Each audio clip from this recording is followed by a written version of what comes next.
Okay, we'll go ahead and get started. Dr. Saad, you're here with us as well. Perfect. Okay. Case number one, the history on this was limited. This was a televisit, so the physical exam as well was limited. But this is a 77-year-old male with a history of a small amount of visual loss in the left eye. He underwent an MRI and was found to have an intracranial lesion. He has a past medical history of hypertension, end-stage renal disease, and kidney transplant, so he could not get any contrasted images. On physical exam, he was awake, alert, oriented. His cranial nerves 2 through 12 were grossly intact, except for partial visual loss in the left eye. His motor exam was 5 out of 5 throughout and no sensory deficits. So let's just start off with Damien. Are you there? Yep, I'm here. Okay, great. All right, so to start off, what imaging would be helpful in this patient? Go back to the history in case you missed it. 77-year-old, showed a small amount of visual loss in the left eye, who underwent imaging and was found to have intracranial lesion. Given he already had an MRI, assuming it's with contrast. Without contrast, okay, so I would get a contrasted MRI, for better evaluation, see if it's contrast enhancing. You get a CT scan as well. Yeah. So please describe the CT scan. So yeah, and in this case, anytime someone has end-stage renal disease, renal failure, kidney transplant, they're unlikely going to be eligible to get gadolinium. So remember that. Anyway, I'm first going to show you the CT scan. So we have this, sagittal on the left. So go through, tell me if you notice anything abnormal. Well, it looks like on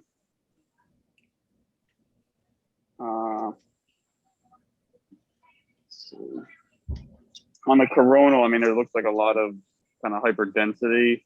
Looks more like bone, kind of hyperostosis than like acute blood. What about specifically the clivus? Clivus also looks expanded. Is there normally all this destruction and sclerosis in the clivus like this? No. Right. Okay. So that's what I'm kind of trying to get at. It's difficult to appreciate, especially if you haven't seen enough or paid attention to the clivus on the CT scan enough to be able to discern that. But that's essentially what I'm trying to get at here on the sagittal, coronal, and the axial images. So we'll go ahead and go to the next imaging study now. So describe what you see. So this sequence on the left is what? Is that T1 or T2? T2. Okay. And how do you know that?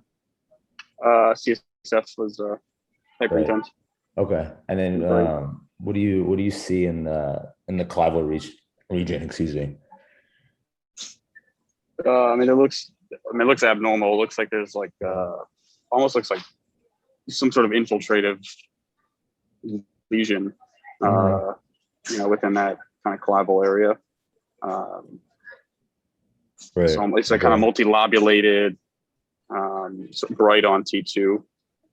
So right, exactly. So hyper intense on T2. What about the scan on the far right? Scan on the far right's a non-con T1. Right. And there it looks like a hypo intense, like that lesion within the clivus that we saw on the CT. So it'd be bright on T2, hypo intense on T1. Right, yeah, hypo intense or iso intense on T1, right. Okay, good. We did that. Excellent. So yeah, as you said, non-expansile lesion in the clivus, erosive changes like we described the hypointensity and on T1 and hyper intensity on T2. Okay, so good. So the patient endorsed visual loss. So you want to see if there's any correlation between that clival lesion and his endorsed visual loss. I just wanted to go over the relevant anatomy briefly. Do you know like what the most common symptom would be potentially in terms of cranial nerves related to a clival lesion?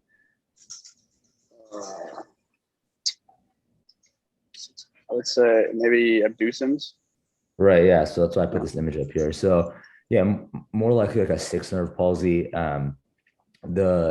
For it to be causing visual loss, it would have to at some point interfere with the optic tracts or brainstem. But in this case, this is exclusively a bony lesion. So I just wanted to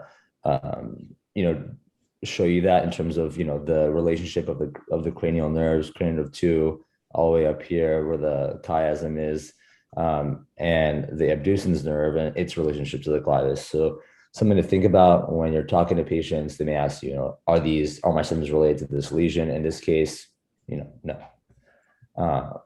So always important to understand your anatomy.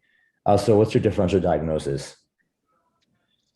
For clival lesions, I think like clival chordoma, you think of bony met, like osteosarcoma maybe in that area. What was the first thing you said? I missed that. Clival chordoma. Yeah, exactly. Yeah. Okay. So chordoma, definitely, metastasis, fibrous dysplasia, possibly. There's entity called echordosis physolifera, which is like a benign hamartomatous lesion of the clivus that can come from notochord remnants.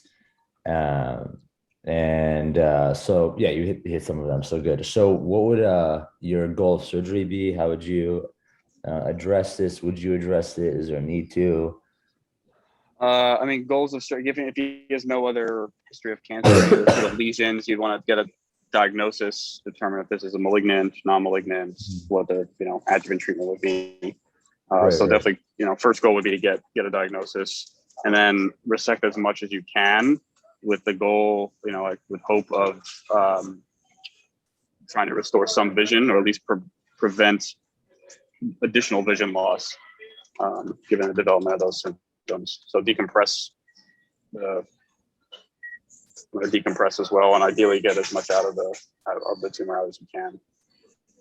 Okay, so just again, the likelihood of this causing his visual loss, I would say, is like next to zero. So this is not going to be addressing his visual loss, but in terms of establishing a diagnosis, you're absolutely right. You want to establish diagnosis.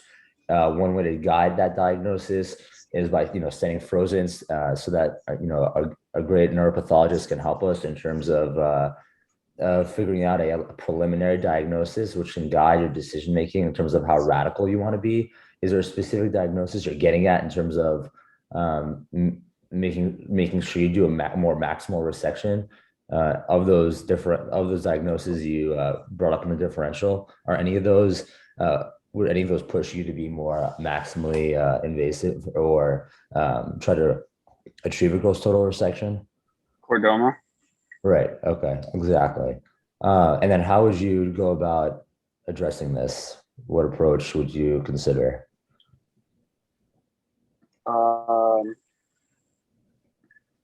can go transoral, and it's not too common, but it's Okay. So in this case, you could go endoscopic, transfenoidal, and essentially enter the clivus. You can use our ENT colleagues essentially to go endoscopically to do a clival biopsy to address this. So that would be the least morbid of these procedures, of the possible procedures you could take. Yeah, transoral, definitely not a route that we take for these lesions, but good thought. So now we'll go to the pathology section. So Dr. Saad, if you could take over. Let me share my screen so I can use my arrow, if you don't mind. Oh, okay, yeah. So I'll stop share. Yep. Okay.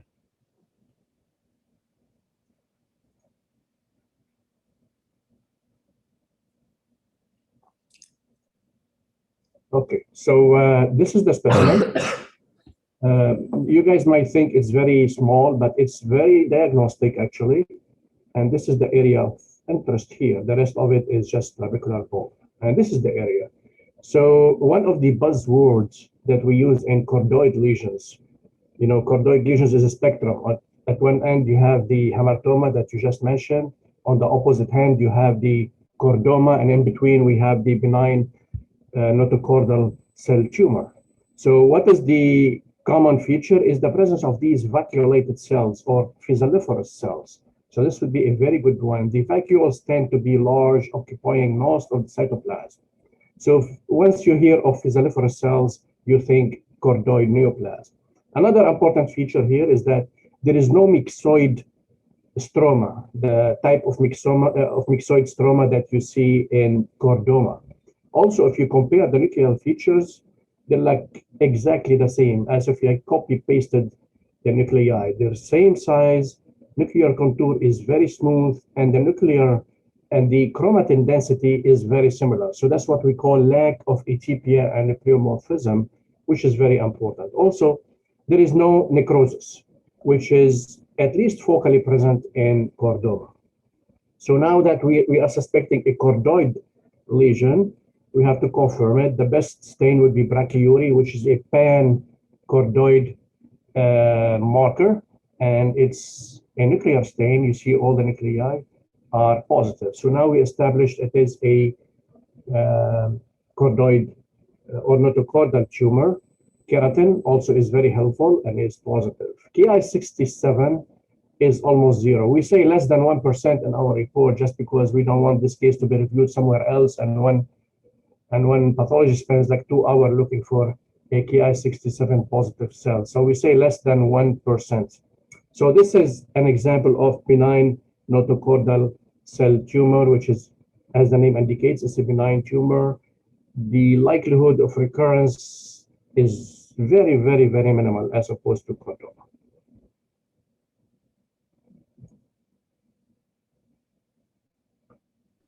Great, thank you.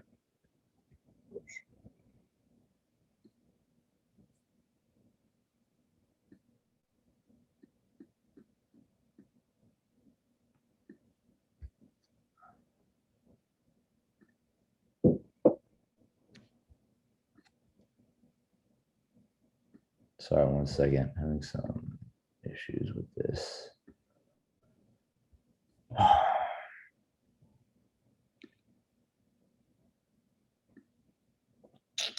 Okay, exactly. So thank you, Dr. Saad. As you said, so the diagnosis was benign notochordal tumor in this patient. As he mentioned, these are not aggressive lesions which we normally associate with chordomas. They're relatively common in cadaveric specimens, showing an incidence of up to 20%. And the vast majority of these lesions are asymptomatic. In terms of their distribution, it's similar to chordomas, so 50% occur in the clivus, the remaining occurring in the vertebra, the sacrum or coccyx. Next slide. In terms of treatment, there's really no consensus on specific treatment. They are considered, largely benign and have typically don't have any sort of long-term malignant potential. However, there have been case reports which have described these lesions degenerating into or transforming into chordomas. So that possibility does exist, and some people do advocate obtaining follow-up interval imaging so that these patients do not get lost to follow-up. This is an interesting case report from 2020 reporting 2 cases of benign notochordal cell tumor, one in an 18-year-old female, one in a 39-year-old male. They both presented, incidentally, and the surgery involved a more maximal resection, and there were reported areas of or features of chordoma in this in the pathology diagnoses that were done.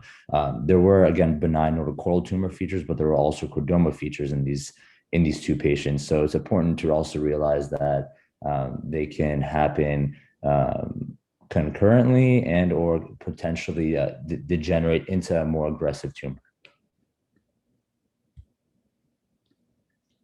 So case number 2, this is a 40-year-old female. She presented with tinnitus in her bilateral ear since the age of 18. She had a history of recurrent ear infections, and since then, in March of 2020, she had had an ear infection that was treated, but the tinnitus persisted. So her otolaryngologist recommended an MRI. She denies any headaches, nausea, vomiting, gait imbalance, drowsiness, has a history of viral cardiomyopathy. In terms of her physical exam, she's awake, alert, oriented. There were no other abnormal physical exam findings in the rest of her cranial nerves. She was 5 to 5 strength throughout. So these are her imaging findings. So could we have, let's see who's available. Victor, are you there? Yep. Great. So can you describe what you see from going from left to right and what kind of MRI sequence you're looking at? Sure. And then we have a series of T1 with contrast MRI sequences.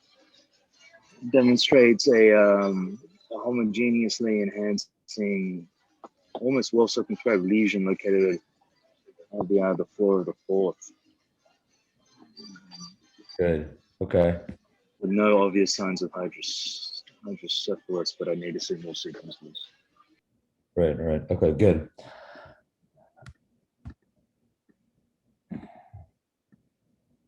Any additional testing that you would obtain for this patient? So they have, like you said, a fourth ventricular mass, homogeneously enhancing.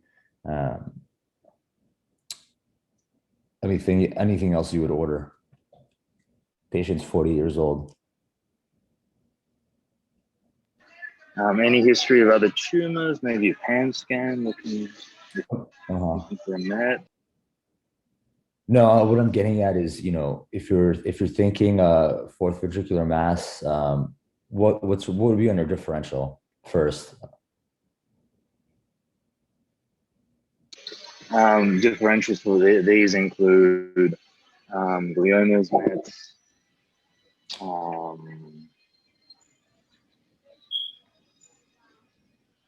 as the main one. Okay.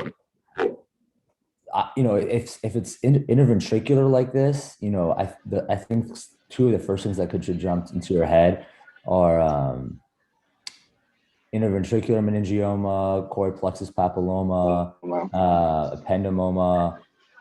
Especially with ependymoma, you have to think about drop metastasis. So what I was thinking about, or what I was trying to get at, was obtaining an MRI of the spinal axis, correct? So she had that done as well, which was negative. And this is just, relevant anatomy of that region that I just wanted to provide some images for. This is looking at the cerebellar tonsils and the tila. I'm not sure if you can see my mouse or not. And then after retracting the tonsils, you see the inferior medullary velum and tila. These structures are important when you're thinking of a possible surgical approach to address a lesion like this. And then moving forward to the next slide, again, just depicting the tonsils, uvula, and then retracting the tonsils upwards, identifying the inferior medullary velum up here, and the telochoroidea, and its relationship to pica and the choroidal artery. So differential diagnosis, we went over. Okay, so what surgical approach would you consider? There's a transvermian approach, and I think there's also telovila as well. Right. There. Okay, good. Yeah. So those are two options, certainly. And then in terms of what's your goal for surgery? Biopsy, resection, diagnosis first, and then given the size, the location, I think you could almost aim for a gross total resection. Right, exactly. So yeah, a suboccipital craniotomy was done, and a telovelar tonsillar approach was undertaken. Transvermian, there's always association of cerebellar mutism, most commonly in children from that approach. But yeah, telovelar tonsillar approach would definitely be preferred, I think, in this case, to avoid going and resecting any of the vermis. So now we'll go to the pathology section. I'll stop and stop sharing. Thank you. Okay, so from a histological point of view, this is a characteristic lesion. You guys covered the differential diagnosis really well. So the differential diagnosis here, a choroid plexus tumor, whether it's papilloma or not, and papillary meningioma, of course, ependymomas and metastasis, and all these tumors have in common the papillary architecture, and that's why they enter in the differential diagnosis. And this is a papillary. So as opposed to pseudopapillae, true papillae have a fibrovascular core, and here we can see the blood vessel in the core. And also, if you look at the lining of the papillae, the tumor cells are very similar. And similar to the previous case, here there is lack of atypia and pleomorphism. There is no necrosis or mitosis, which is always reassuring. Another feature which solidify the impression that this is indeed a choroid plexus papilloma is that the epithelial cells of the choroid plexus lesion form a single line around the core. So that's a choroid plexus papilloma. Great, thank you, Dr. Saad.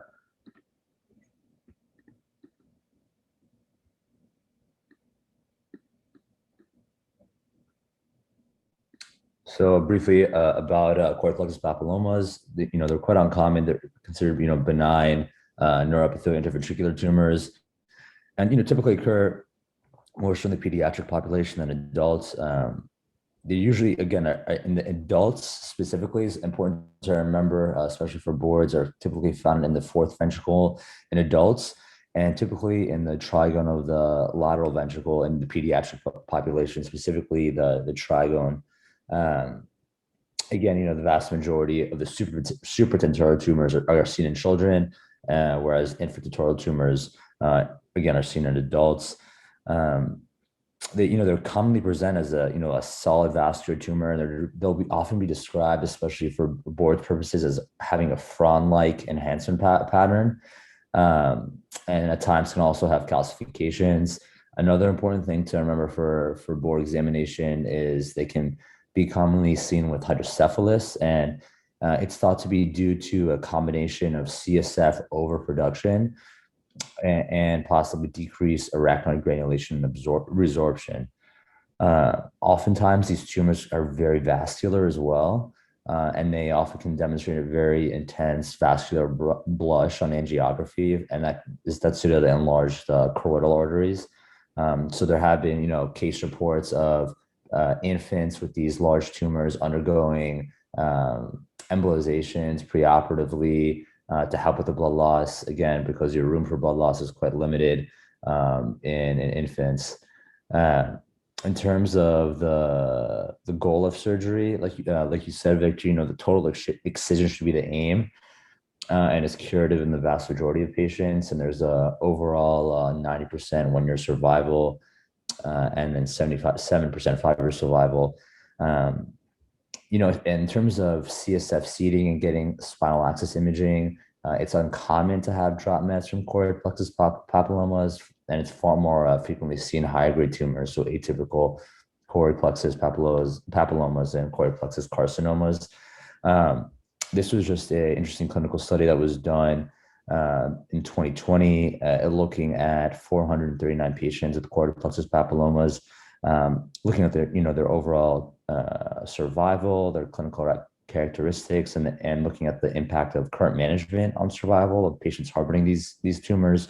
Interestingly, they found that that 5 and 10-year overall survival among all patients, in terms of their extent of resection, was actually not associated with survival for any WHO grade, which I thought was very interesting. They also found on multivariate analysis that only patient age, WHO grade, and medical comorbidity scores were independently associated with overall survival after diagnosis. So now we'll go to the next case. So this is a 40-year-old male, lives in Orlando. He works in the roofing business. He had an episode of diplopia and was seen at a regional hospital in Orlando where they performed imaging. He was referred to us for further management. Past medical history denies. Otherwise, on exam, he's awake, alert, oriented, his cranial nerves are grossly intact and motor and sensory were full, and his diplopia that he initially had resolved at the time he had seen us in clinic. So, Sumet, are you available? Sumet Shah. Okay. Eva, are you around? Yeah, I'm here. All right, great. We'll come back to Sumet later. So, this is the MRI. So, can you just describe to me what you're seeing going from left to right, and what sequence MRI looking at? Yeah, so this is a contrast enhanced MRI sequence from axial. The last one's coronal view, and so it looks like it's a non-contrast enhancing lesion that's in the cavernous sinus on the left side. Yeah, it looks pretty like well circumscribed and within the cavernous sinus. Okay, yeah, I mean, you're definitely in the ballpark and in the general proximity of where it is. So I guess what I was trying to get out with these slides is it's this specifically going into Meckel's cave, which is a potential subarachnoid space, encased with 2 leaflets of dura, housing the trigeminal ganglion. So I just wanted to that was essentially what I was getting at. Again, cavernous sinus is adjacent to it, so you're definitely very close. But like you said, it's non-contrast enhancing, so excellent. This is just a two others. This is the sequence on the left is what again? Tell me. So it's a non-contrasted axial MRI, and then on the right, it looks like a contrasted sagittal MRI. Yeah, exactly. So, what would you say about the lesion, specifically on the image on the left, in terms of its imaging characteristics on T1? So yeah, it looks like it's a ISO intense lesion that's looks like the surrounding brain matter. Right. Okay. Good. So yeah, like you said, ISO intense on T1 in the region of Meckel's cave. We went over that. So what's your differential diagnosis? So it could be a meningioma, it could be a schwannoma.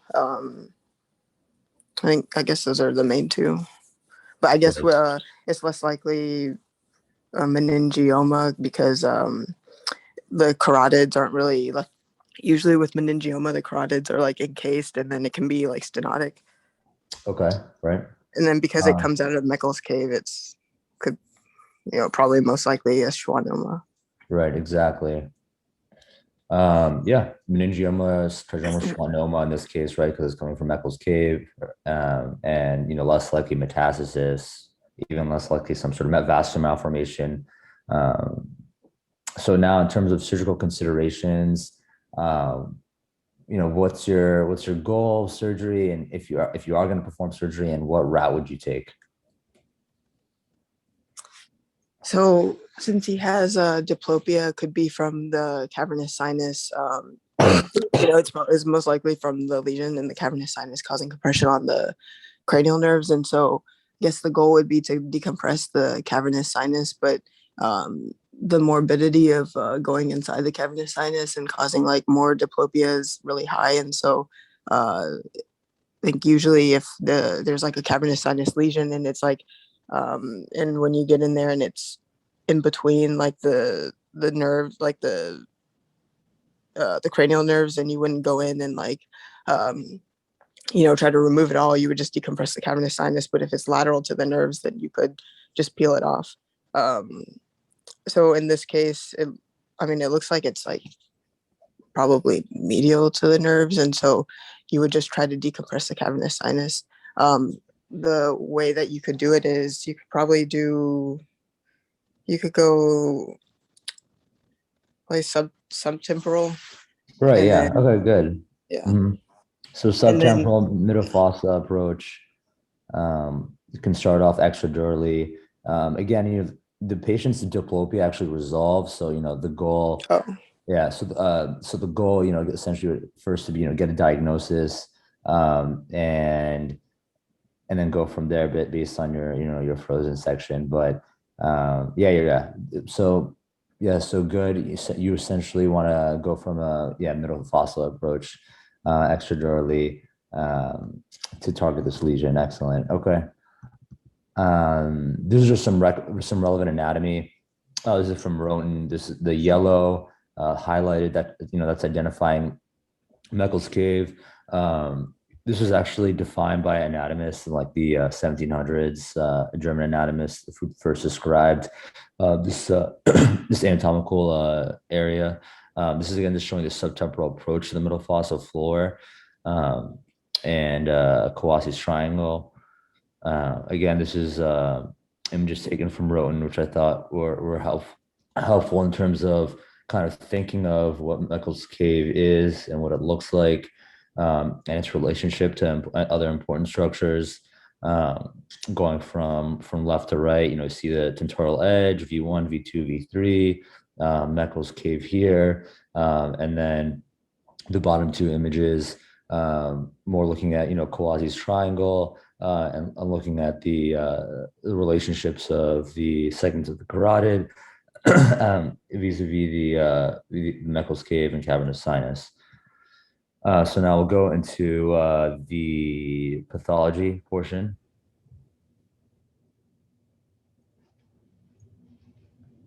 Okay, great.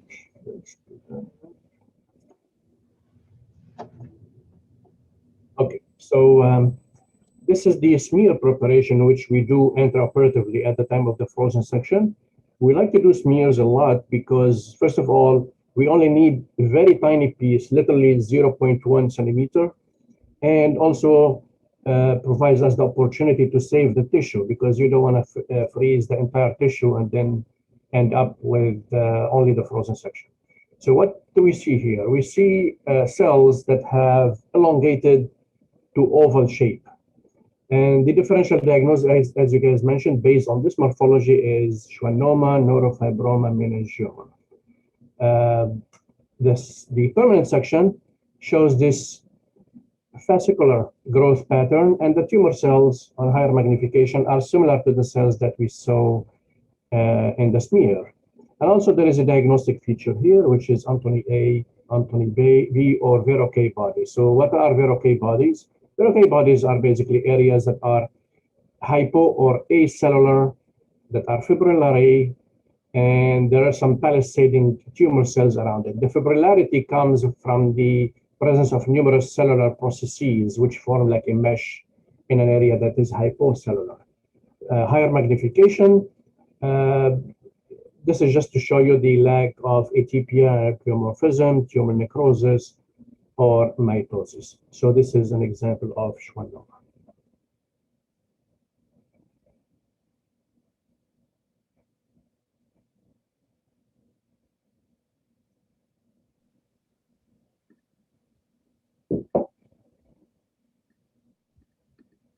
Thank you, Dr. Saad. Okay, so as you said, just real quick, specifically for schwannomas, in terms of buzzwords, especially for boards, knowing Antony A, Antony B cells, Verroquet bodies, definitely extremely important. So definitely instill those into your memory bank.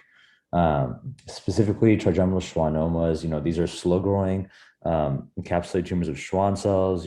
Obviously they're far less common than vestibular schwannomas. The patients typically present in the middle age, showing the third or fourth decade, as this gentleman, and they make about a third of tumors of Meckel's cave. Next slide.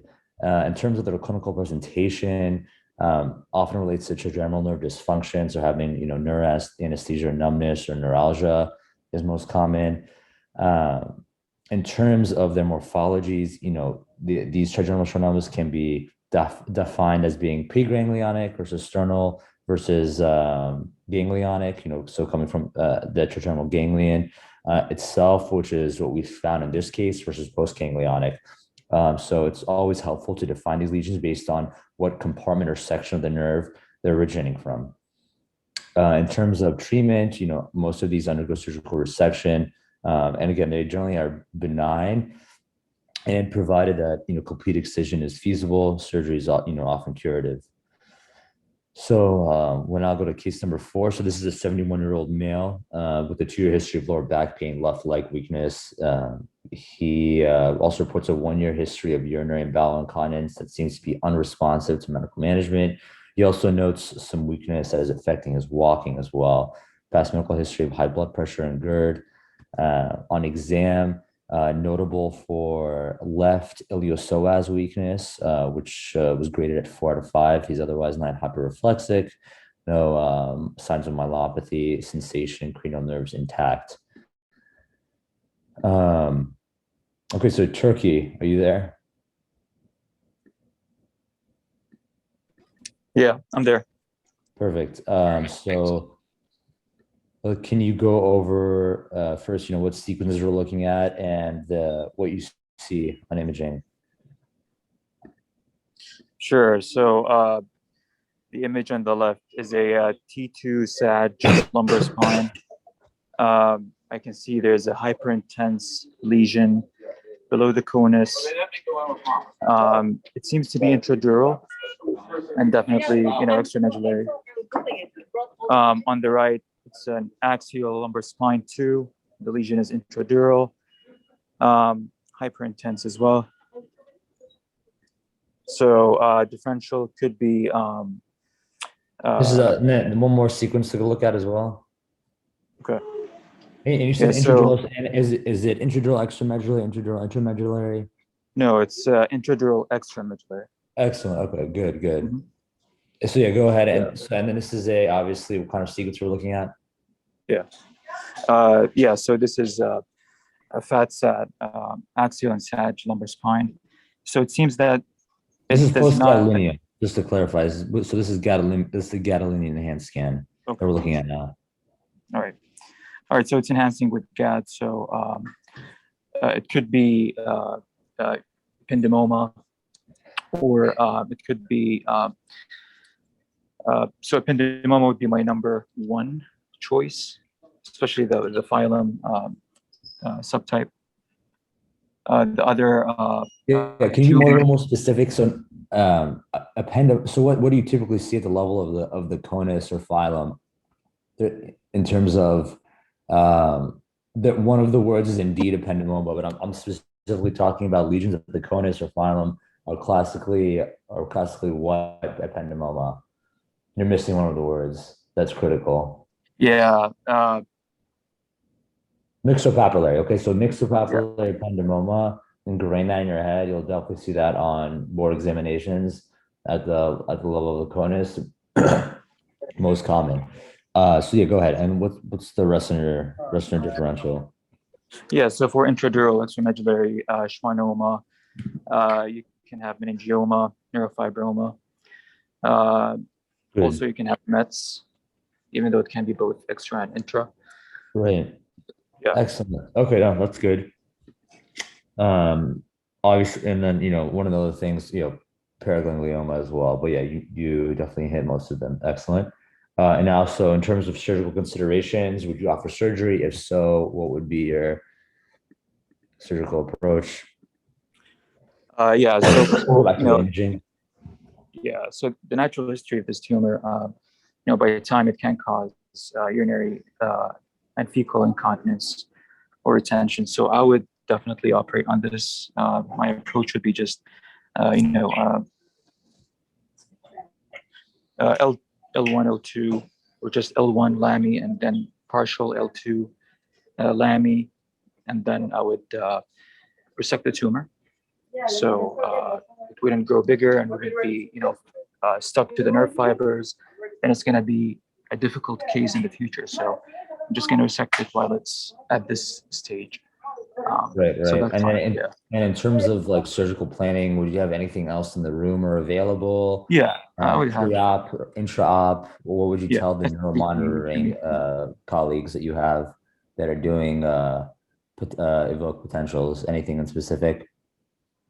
Yeah, I asked them to do SSCP, MAP, and also nerve monitoring to avoid injuring, especially the lower lumbar and even sacral nerves, given the close proximity and even adhesion it's such tumor type. So yeah, and specifically you want to make sure that they're monitoring the sphincter as well. So also very important to specifically mention to them, because they don't routinely do that for most of our cases. And then anything you want intraoperatively besides your normal, a microscope, obviously, but anything else?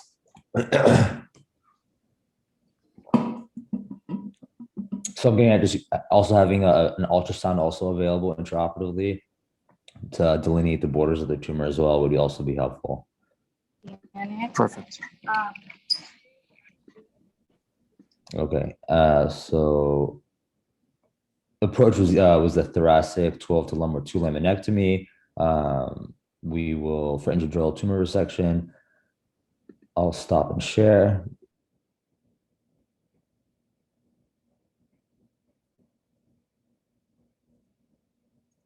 Thank you. So you guys are right. This is a Myxopapillary ependymoma. So here we're looking at what we call ependymal pseudorosettes. It is pseudorosettes because the tumor cells kind of are accentuated or palisading around a blood vessel, as opposed to true rosette, where the blood vessel would be replaced by just neuropil. And I don't know if it is projecting well on your screen, but you can appreciate the presence of processes that are coming out of the blood vessels and attached to the nuclei. These processes are similar to the processes that you see in normal ependymoma, and these are the processes that are GFAP positive. Actually, it's more obvious here. So here you can see this fibrillarity or processes that attaches the tumor cells that are around the blood vessel to the outer wall of the blood vessel. Higher magnification, again, we look at the cytology. There is lack of atypia and pleomorphism, but more importantly, there is this pseudocystic degeneration, and some of the cysts are filled with myxoid material. This bluish, pinkish material is all myxoid.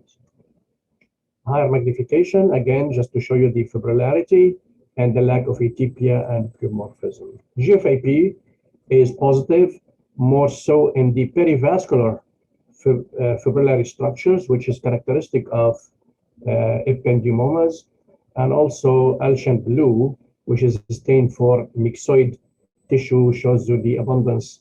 All the bluish material here is myxoid degeneration. So there is a lot of myxoid, that more than what we saw on regular HLD. Ki67 is characteristically low, so there's only a single cell, so this would be 1% or even less percent. So myxopapillary ependymoma, grade 1. Great, thank you, Prasad.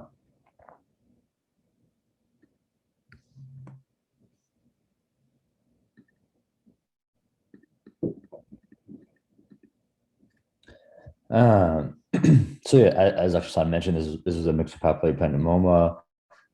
This occurs again predominantly in the phylum and or conus, definitely very important to remember, especially for boards. And they represent about 13% of all spinal ependymomas. They typically have earlier clinical presentation with a mean age of presentation of 35 years with a slight male predominance. As in this patient, the most common presenting symptoms are either low back or leg pain, and up to 25% of patients can present with leg weakness or sphincter dysfunction, as this patient had. They are thought to arise from the ependymal glia of the thumb terminalis, and they are a vast majority of them, again, are intradural extramedullary and occurring in the level of the lumbosacral region. In terms of treatment, these are generally slow growing and benign. However, they have been found to be related with, associated with CSF dissemination, and multiple lesions can be seen in upwards of 43% of cases. Aggressive behavior is more commonly seen in children, and oftentimes they can be excised completely. However, if they do involve the conus, this makes the surgery much more challenging, with resulting in a more likelihood of subtotal resection, a greater risk of local recurrence. In cases where gross total resection can be achieved, the 5-year survival is over 98%. So our last case, this is a 67-year-old male. He presented with 10 weeks prior having a severe episode of vertigo. 2 weeks after he returned from his trip, he was back in Florida, had another episode of nausea and vomiting and vertigo. Again, went to an outside hospital, but was discharged with anti-nausea medication. He noticed that his symptoms did not improve and progressed to double vision and severe balance difficulties, for which he again returned to the ER. He was then referred to us to our clinic. In clinic, he continued to note severe balance difficulties, intermittent nausea, double vision, and on past medical history is a history of high blood pressure and high cholesterol. On physical exam, his pupils were equal round reactive, his extraocular movements were full. It was noted most notably that he had a ataxic and unsteady gait and also had unsteadiness on tandem walk. He otherwise was 5 out of 5 throughout with no sensory deficits. So Sumed, are you there? Are you available? Okay, it does not look like it. Adham, are you available? Yes, I'm here. Excellent. Okay, so go ahead. Can you please tell me what you see on this first imaging sequence?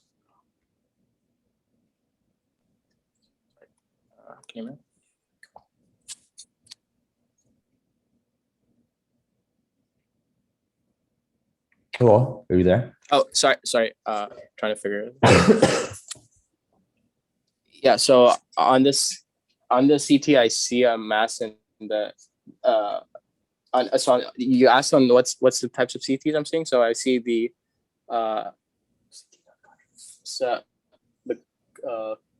coronal axial sagittal. It's a non-contrast CT. I see a mass in the ventricle, and the fourth ventricle going to cerebellum. Okay, and then how would you describe it? Is it hyperdense, hypodense, isodense? Hyperdense. Okay. So yeah, it's abutting the fourth ventricle at the level of the pontomedullary junction. But yes, solely facing the fourth ventricle, correct? We'll go to the MRI. What do you see on the MRI? First, tell me what sequence you're looking at from left to right, and then what you're identifying. So I see like a popcorn appearing on the T2 on the left and the T1 on the right, non-contrast.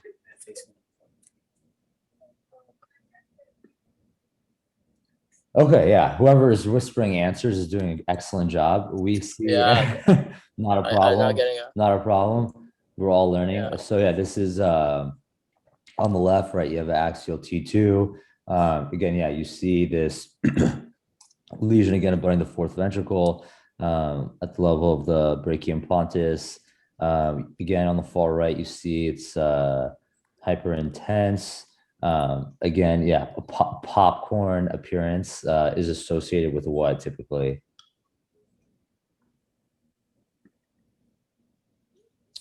Cavernoma is what I'm getting at. Okay, so this is that when you use those buzzwords, you have to know what they mean, right? So if you're going to say popcorn appearance, you have to know what's that associated with. Okay, so on the far right, whoever, let's just go up a little bit. Mike Silva, are you available? Yeah, I'm here. Okay.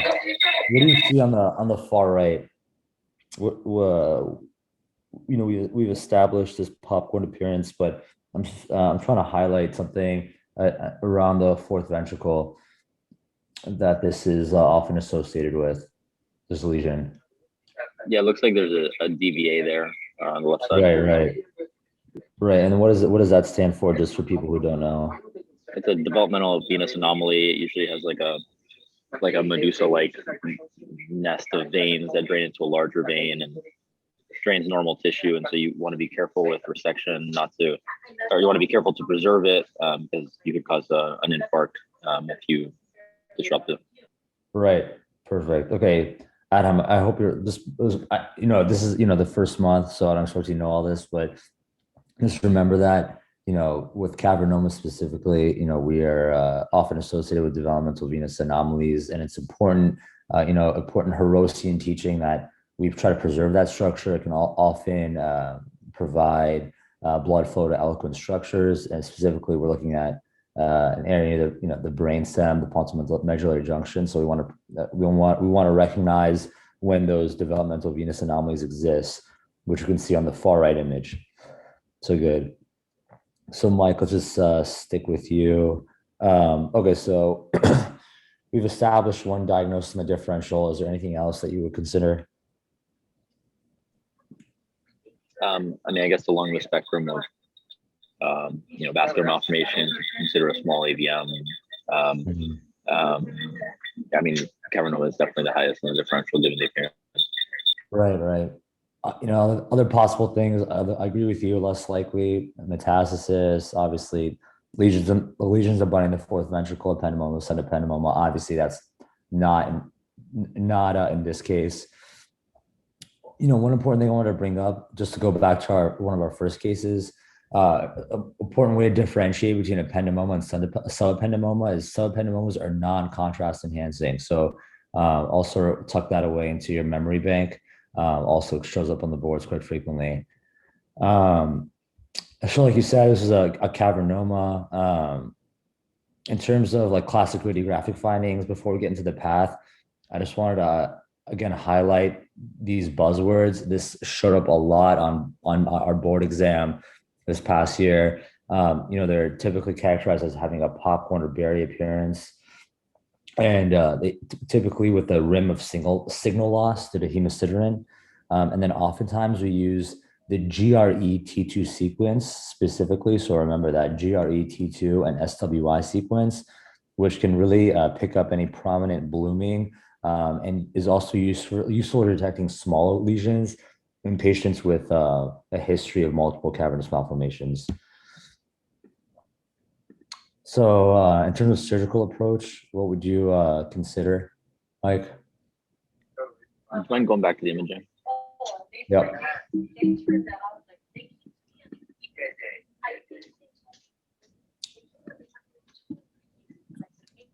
So it seems to come to the surface or at least closest to the surface in the fourth ventricle. So, Right. Once you're able to find a path of entry that doesn't go through any, important brainstem tissue, I would probably consider a telobular approach and try and access the medial side where it's the surface. And once you get into the pocket, it should decompress quickly and should be able to remove the whole lesion. Right. Oh, that's exactly what we've done. So suboccipital craniotomy and telobular tonsillar approach to address this. Okay, we'll go to the path now. Stop sharing.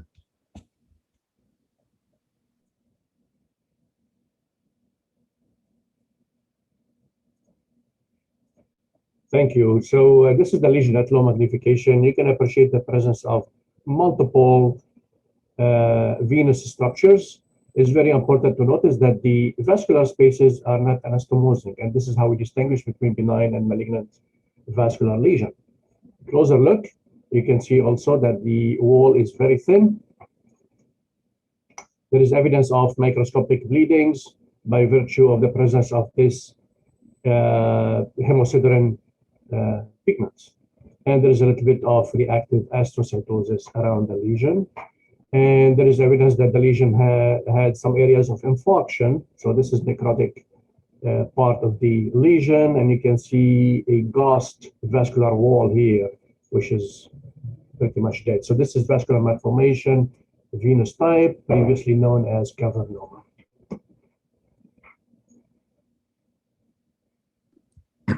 Great, thank you, Dr. Saad. All right. So brainstem cavernous malformation. So they account for approximately 20% of CNS cavernomas, with the majority occurring in the pons. And, obviously these lesions can become more symptomatic in patients just by their location and proximity to nearby eloquent structures. by virtue of, their location and the presence of important nuclei and cranial nerve nuclei there. In terms of the rates of rehemorrhage and timing for surgery for these patients, some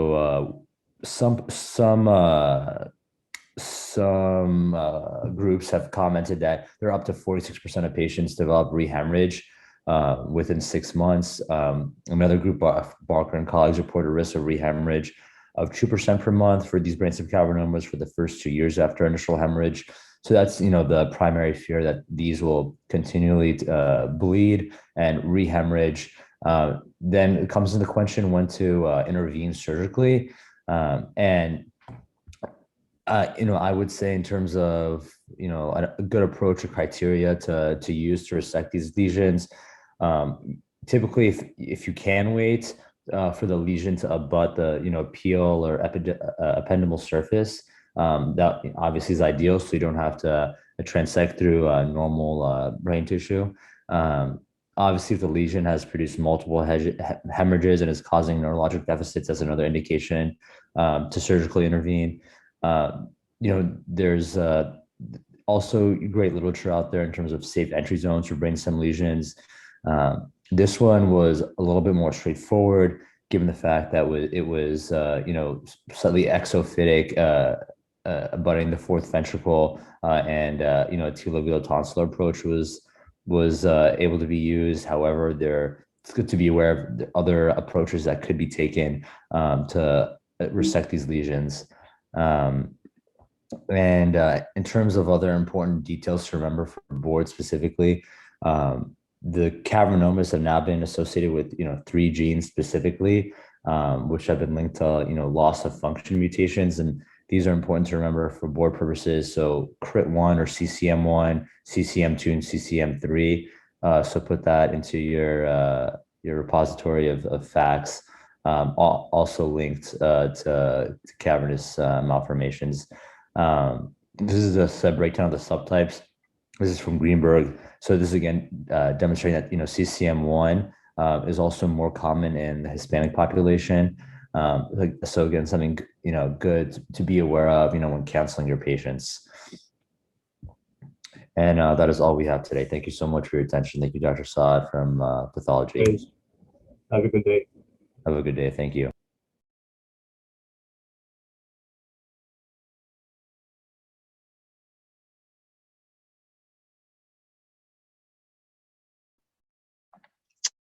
Okay, so right on 8 o'clock.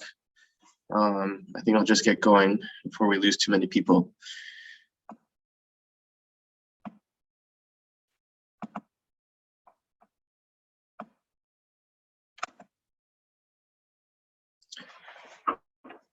Okay, great. So thank you, Dr. Landy, for inviting me again to give grand rounds. Today, I'd like to give a little bit of a talk on NF2 and vestibular schwannomas. I thought it would be good just to talk a little bit about the basics with them for the new residents, as well as then talk about some more advanced strategies for hearing preservation, and then also some of our research that we've been ongoing, looking at what are some of the future treatments for some of the more challenging NF2 cases and tumors that we've been doing here in our group. So here's my disclosures. So vestibular schwannomas are one of the more common benign intracranial tumors involving Schwann cells of the cochlear vestibular nerve. I think we're all very accustomed to what they present and how they present, mostly unilateral hearing loss, dizziness, facial paralysis, as well as anything where when the tumor gets large and it compresses the brainstem, you could present with a whole nother various range of symptoms, such as weakness, numbness, and lower cranial nerve or facial numbness. The prevalence is actually much higher than you would think. It's in 1 in 2,000 adults, but I think a lot of these are just asymptomatic or slow growing and very small, and that's why we don't see it quite as much as we would think. The treatment options are the mainstay of either observing them, radiating, and microsurgery. And you have to remember that these are benign tumors, they're not cancer, and so these patients live a very long life. and quality of life, when patients live longer with these benign lesions, quality of life becomes of the utmost importance. And so it's this fine balance of managing their quality of life, such as hearing preservation and facial nerve preservation, as well as controlling the tumor and the tumor growth. And which is why the treatment, the optimal treatment option is continually highly debated for each patient. And we even to this day, we have great discussions at MOBS on Tuesdays about what is the best treatment option for each case. So just to briefly touch on some of the options, we know that stereotactic radiosurgery has a very good control rate. More than 85% of tumors, if you look at the data across the board, are able to be controlled, especially smaller ones, for long periods of time, up to 10 years. After 15 years, the data is a little bit more questionable about what the control rate is after then. We do know, though, however, eventually these people do develop hearing loss, and this is some older data showing that the hearing preservation rates at 10 years with 25%. I think since then we've learned that if you control the dose to the cochlea and make sure it's less than 11 or 12 gray, depending on the literature, that you could have these rates be higher. But nonetheless, the natural history of these disease is that most people lose hearing on the side of the tumor, and radiosurgery does not seem to prevent that ultimately in the long term. And so we need to remember that. Microsurgical resection is another treatment option. Obviously, there's much more risk associated with this, such as facial weakness, hearing loss, very rare complications like brainstem injury, stroke, cerebral fluid leak, and meningitis. However, there's advantages of tumor control and in some cases hearing preservation, but not all. As far as what that looks like, this is a large retrospective report by Gormley in 1997 looking at functional hearing preservation. There's been many reports, but this is I think a generous report saying that for small tumors, 48% have hearing preservation. I think that's probably a little bit higher than expected. Tumors 4 to 7, they said 25% have hearing preservation, which I think is more close to like less than 5%, and really none over 4 centimeters.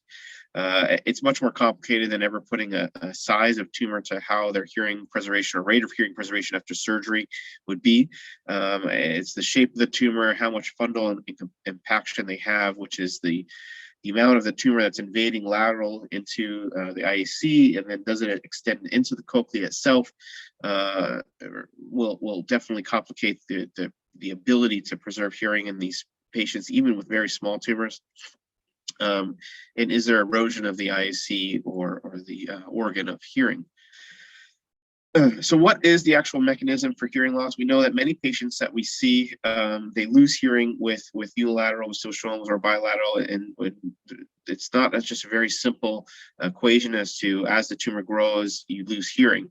And in 2012, they talked a little bit about this dysfunction of the cochlea contributing to hearing loss, so degeneration of the organ of Corti in the inner ear and the hair loss. Obviously, when you compress the nerve, you have neuronal loss of it from the tumor growing, atrophy of the vascular supply, change in the endolymph, the perilymph, and the endolymphic hydrops could all be associated. There are still these large group of patients that were having hearing loss when you watch them without any tumor growth at all, and I think that was really confusing until Dwally in 2015 showed that there's actually this secretion of ototoxic chemicals from these tumors, like TNF-alpha, that can actually cause atrophy of the hair cells and actually cause hearing loss even without tumor growth.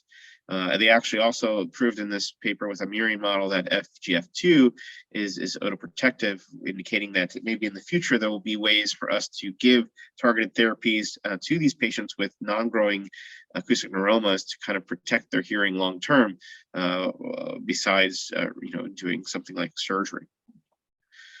So the mechanisms of hearing loss are very complicated. I'm not going to go into all the details of them, but just know that it's more than just compression of the nerve by the tumor. It's also due to the cochlear dysfunction for many, many reasons.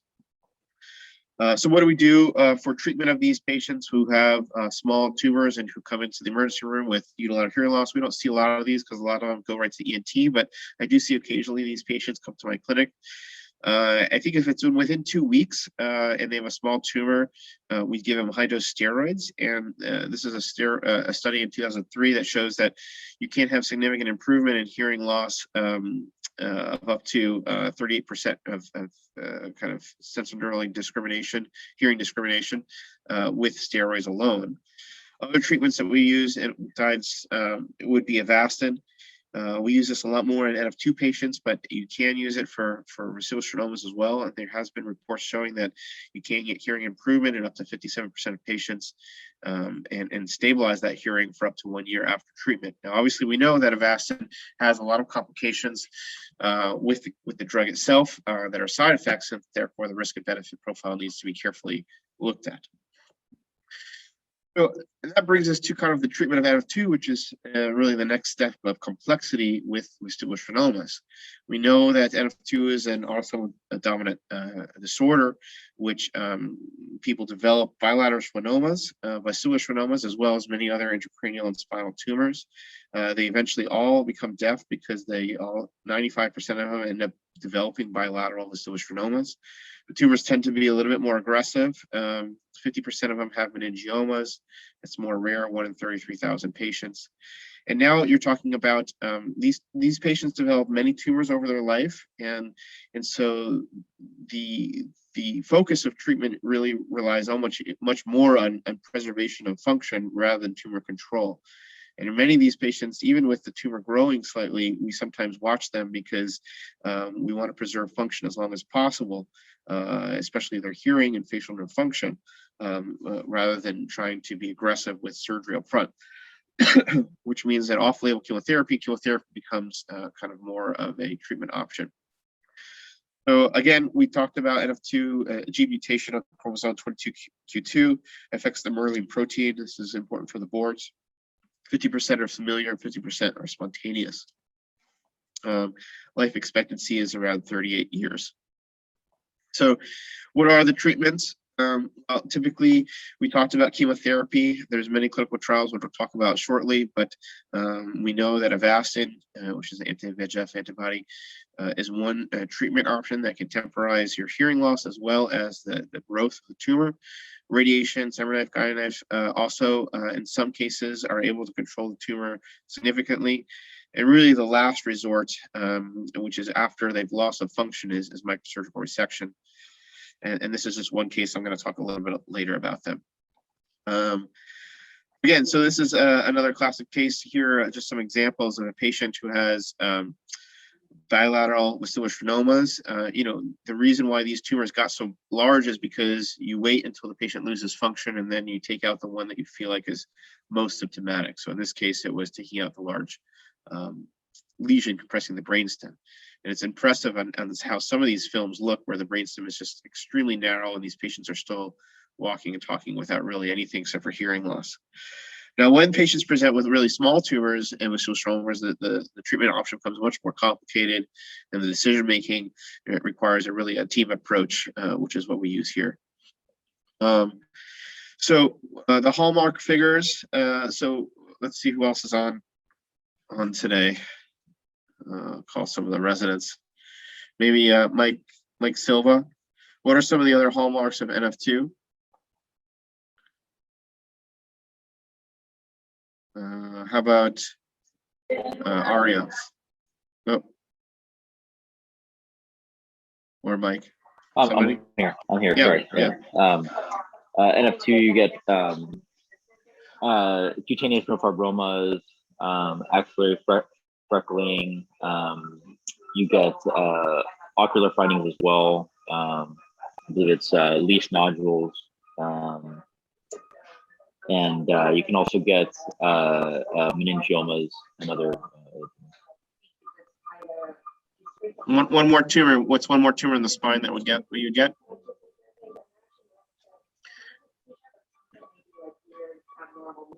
I'm not sure. Okay, good. So we'll all learn. So obviously, we talked about the bilateral vestibular schwannomas. 95% end up getting bilateral vestibular schwannomas by the age of 30, and so a lot of them present with hearing loss.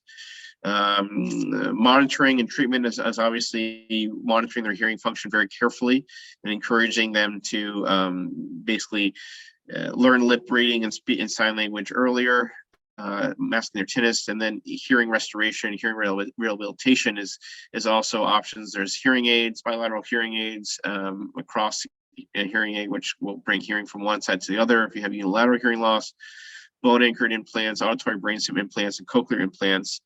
And then for balance is vestibular therapy. We already talked about kind of the treatment for this. So bilateral facial paralysis is another kind of symptom that happens. You could refer to oculoplastic and facial plastic surgeons for reanimation. Obviously, other treatments for this would be treating the symptoms such as gold weight to keep the eyelids closed, eye lubrication, lateral pteroscopy, and dynamic reanimation. So Mike kind of talked to us about the other tumors would be meningiomas, and then most commonly in the spine would be ependymomas, and up to 50% of the patients present with these.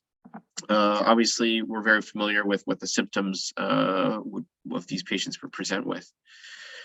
The question, though, is when these patients present with many meningiomas, which is very common, such as these on the left, there's been a couple of studies that have shown that they don't all grow at the same rate, and in fact, many of them grow at a very, very slow rate. And so sometimes, even if you just see a large tumor, you really need to confirm that it's growing before you to go and treat it. And there's been some studies for these NF2 patients that have kind of tried to use radiographic and radiogenomics to kind of predict which tumor will grow faster and which ones you need to take out less. But it's really the resisting surgery until it's absolutely necessary is key.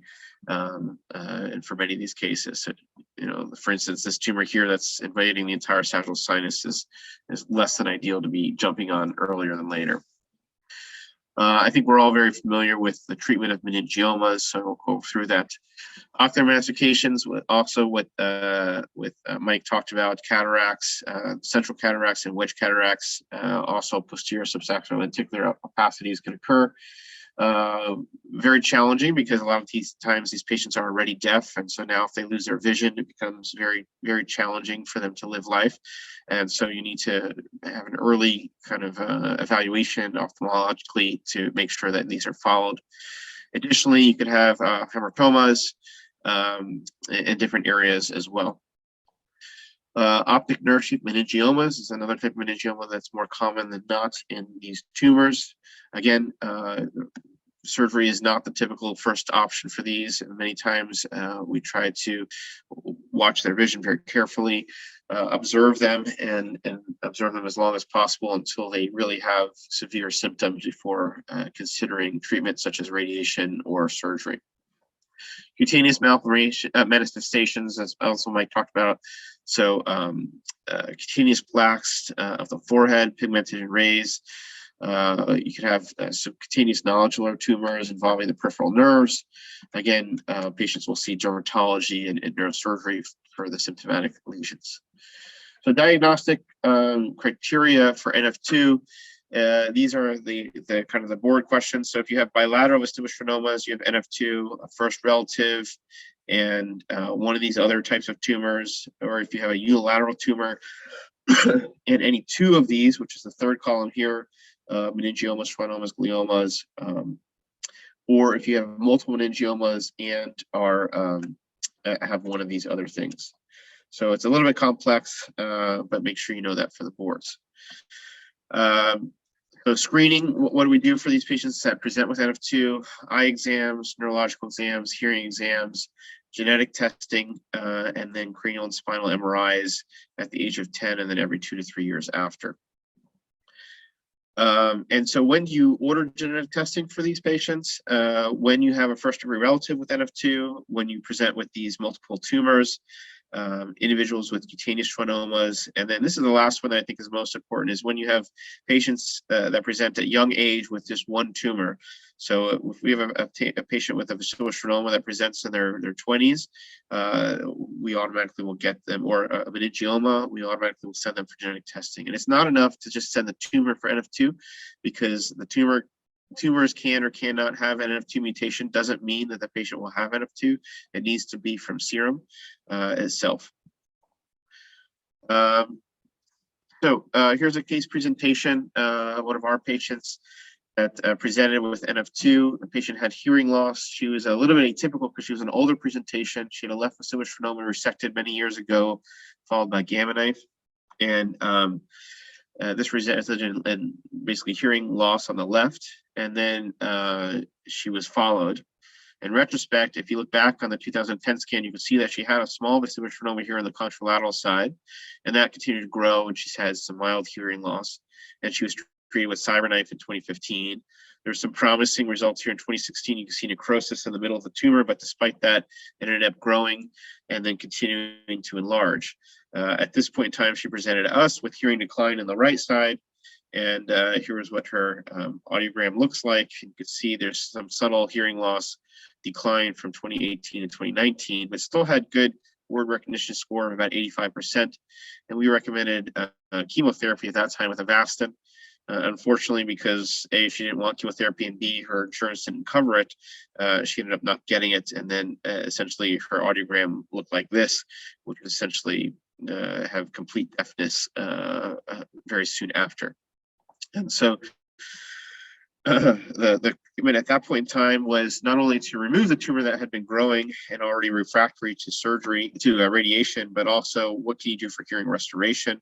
The tumor was so large that we felt that the cochlear nerve could not be preserved. And so that led us to kind of the first auditory brainstem implant, which involved the entire team here in neurosurgery and ENT to be involved in. And so what is an ABI? Well, we'll go through the details, but it's even though we just did the first one here at UM 2 years ago, it's actually been around since the 70s. It was first FDA approved in 2000, and then the second version of the device was approved in 2015. And basically what it does is it places a device here at the cochlear nucleus, which then allows the receiver to transmit sound all the way directly to the brainstem. So you don't need a cochlea or the cochlear nerve to be intact in order to allow this to work. And then it will transmit the sound up to the auditory cortex. So this is what the device looks like.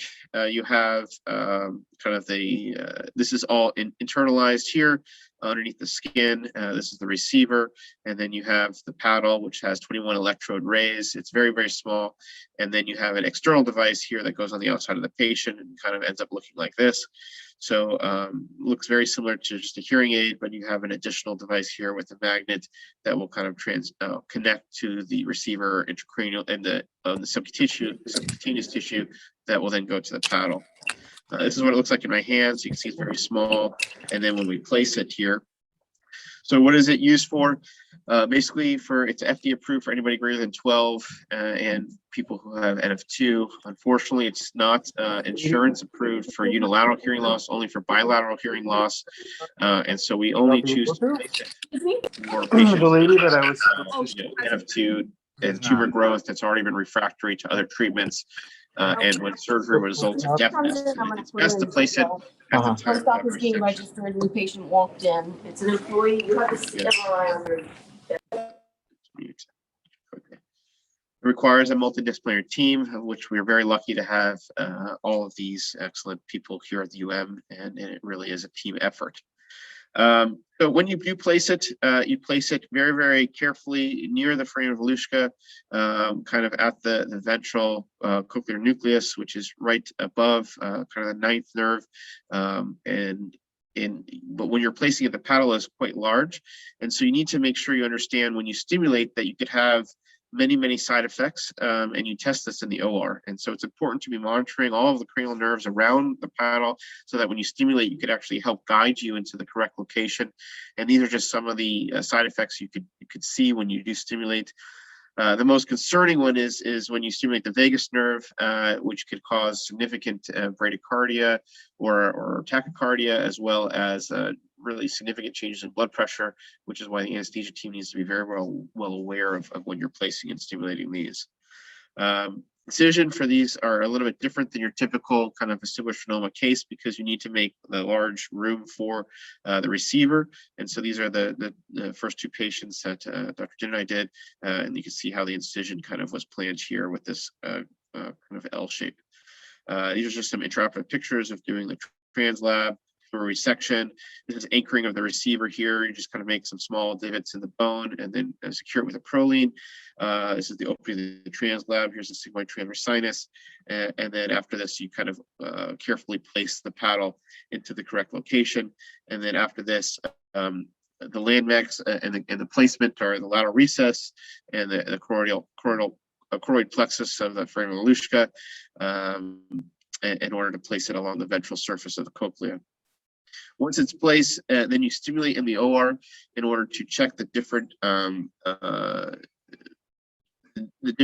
of combinations of the different electrodes on this, in order to make sure that you have as many of these electrodes in contact with the nucleus as possible. And it's been shown that the more contacts you have that are working, the better tone reception that the patient will have long term with this device. And so, for instance, if you have it too deep or too shallow, you could have the different stimulation of different cranial nerves, and eventually you keep moving it until everybody is happy that the placement is appropriate in the correct place. Afterwards, you carefully place a fat graft on top of this and secure the line. And this ends up with what it ends up looking like on the post-op CT of an adequate placement. We typically keep them off for a period of time post-op because there is some scarring and settling. Typically, these patients have a pseudomeningocele. You wait for that to decrease, go away in size. And then once it's kind of in its final spot and scarred in is when you could then do the final programming and actually at 6 to 8 weeks. And it's kind of a very interesting experience when these patients actually get to see and hear for the first time. We do this in the ICU with monitoring because, again, you're looking for any kind of EKG changes. When you're trying to overstimulate, you could have some changes in their heart rate and blood pressure. And so it's important to have an ICU team member there to take care of that if needed. And this is just some of the team that was there during the first placement and first activation of R. You can see Dr. Phelan from ICU kind of there, and patients hooked up to the monitor appropriately. This is a video of the patient first time she was able to hear after about 6 months of complete deafness, and it's really an exciting experience to kind of see them hear for the first time.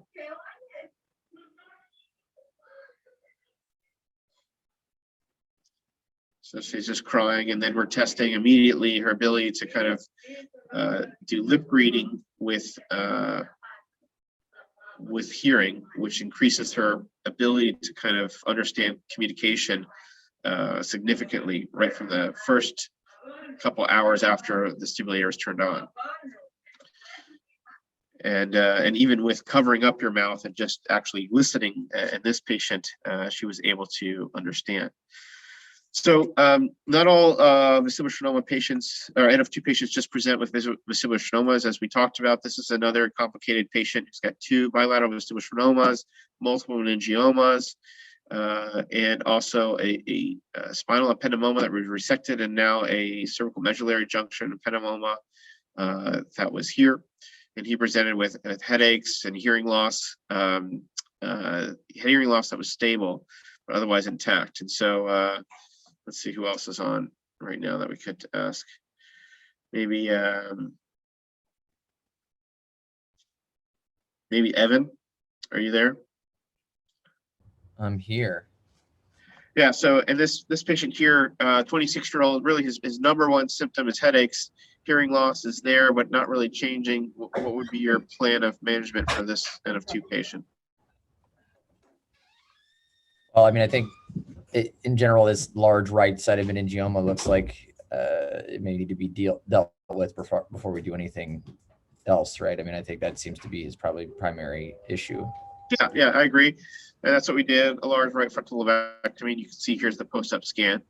And so now you're left with, and he did well. And so now you're left with this posterior tumor, bilateral acoustics, and this small spinal ependymoma.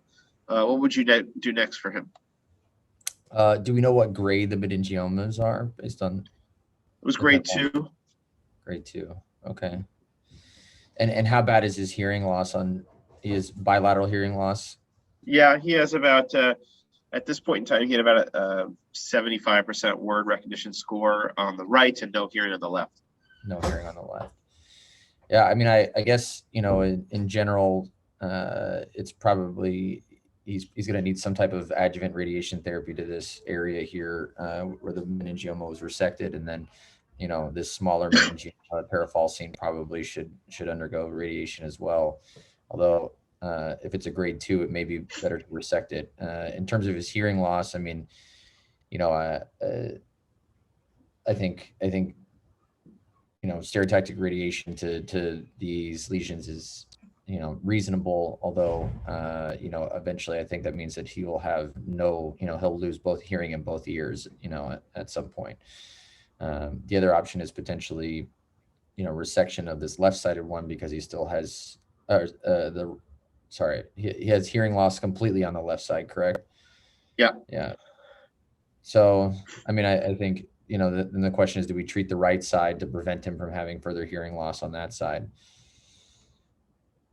Yeah, so you could definitely go down the rabbit hole with every one of these tumors, right? Maybe not the ependymoma, that seems like a little bit unlikely you're going to operate on, but you could, in your mind, you could see how you could justify, well, he's a grade 2, what if the other meningioma is grade 2? He's got no hearing on the left, why don't we take that tumor out? And he's got just a little bit of hearing on the left, maybe we could preserve it because it's a small tumor. So yeah, I mean, you definitely could go down. I think though that the recommendation in these is really not to do anything as far as, you know, try not to jump the gun on these on doing surgery on these patients because you're trying to preserve function. And so with the tumor here, yeah, I think that, you know, if you look at the last scan, it had changed a little bit, but it wasn't significant growth, and so we decided to watch it. It eventually grew, and then we ended up taking out when it was actually growing significantly. As far as acoustic neuromas, that you have to remember though is that the left side, even though there's no hearing, he has facial movement, and there's a risk that if you take this out, even though it looks small, sometimes these NF2 acoustics could be very, very stuck to the facial nerve, even when they're small, and you could have, you know, a significant facial paralysis. Now you have facial paralysis on one side and a tumor on the other side. So what happens when this one grows now and you have to take out the other side? Now you have risk him of getting bilateral facial paralysis, which is really challenging to live with when you have that. And so, you know, really only if this left-sided tumor was still growing would we operate on that side. As far as hearing preservation, again, these NF2 vestibular schwannomas tend to be more sticky. And there hasn't been a lot of data saying that if you do early surgery for small tumors for NF2, is it good for hearing preservation? I think with unilateral vestibular schwannomas, we sometimes do that here, and I think that's tends to go better. But with NF2 patients, it's definitely more challenging. And so you just have to think that if I end up taking this tumor out, he could end up being deaf acutely, and is he ready for that? And you know, was he prepared? And so I think you know, going back to kind of what the treatment options are is you know, treat his symptoms. So if he has hearing loss, what is ways for hearing aids to improve his hearing? Has he done sign language? Is he ready to be deaf? You know, what can we do to kind of prepare him? He's going along that way. If we get him into a sign language school now, when he has some hearing, he will tend to pick it up much faster and be much more proficient with sign language when he learns it while he has some hearing, rather than trying to learn it when you're completely deaf. So he ended up losing hearing on the right. Again, another patient we recommended chemotherapy for. He wasn't able to get it because of no insurance. As you know, Avastin is like $10,000 a month. And so he wasn't able to get it. And so eventually over the next 2 years, he lost hearing on the right. And we decided to also remove that tumor and perform a auditory brainstem implant. This is what his kind of CT looks like. So you can see the right frontal cranie, and you can see exactly where the receiver is. And here's the tubing, and it goes into lateral recess as expected. And he also did quite well with that tumor. This is just to show that when you place these devices, there is artifact to the MRIs, and you can see here. So it does kind of have this artifact, but it really doesn't you can still see the IAC. So if the patient has a contralateral acoustic, you can still see it. And this other tumor back here, you can also see. This is the tumor that we ended up watching and ended up growing. And you can see it's already has sun growth on this scan. And I think in another year after this, we ended up taking this one out as well. So what do these ABI patients experience? It's not perfect hearing by any means. Basically, what you tell them is that they can hear environmental sounds, comfortable listening levels. Some of them could get conversational speech at listening levels without visualization. And most an improved perception of rhythm and volume of their speech, resulting in lip reading improvement and ability improvement. And a very small amount are able to have complete speech recognition without lip reading. So if the patient covers their mouth and the person talking to the patient covers their mouth and they talk with them, can the ABI patient actually discern what they're saying without any visual cue at all? And in only a small number of patients actually get to this status.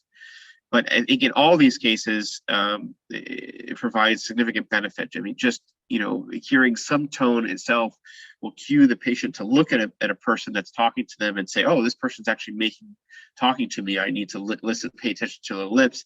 Is a valuable information to them. As far as what do the outcomes look like for ABIs, this is just some of the data that's been published showing that the significant improvement that they have in sound. And then if they have just sound alone, if they're able to lip read, and if they have the ABI on with vision, they have almost up to 85 to 90% lip reading abilities. This is some data showing that, again, the number of electrodes that are working correlates to a better Cooney score, which is your ability to kind of understand sentences. And so you really want to get at least the 7 to 9 working, and if you could get in the teens, that's even better number of electrodes. And again, just more data showing that this is data showing that this actually has very good long-term continuation, so that you would be worried that the electrode paddle may scar in over time, and the ability for the patient to get hearing perception may decrease over time. But in fact, there are some patients that were implanted early in the 90s when it was experimental, and even with them, they still are able to have good word test scores, very similar to when the implant was initially placed 20 years ago, over 20 years, which is very good to hear. It's actually one of the major issues with cochlear implants is that over time they tend to, the sound tends to degrade, and they don't have as good hearing with a cochlear implant over 20 years as a ABI. And overall, the satisfaction scores, which is probably most important, is that 84% of the patients felt that the decision to get the implant was the right one over time.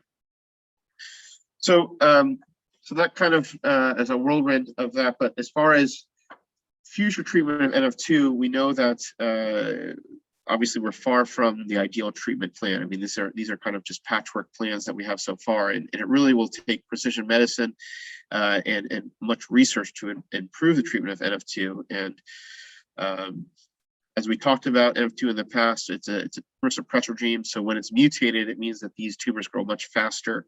It results in the inactivation of the Merlin gene, which is the tumor suppressor peptide. And what this happens is that then the Merlin protein will go on to increase cell growth and overall survival of these tumors.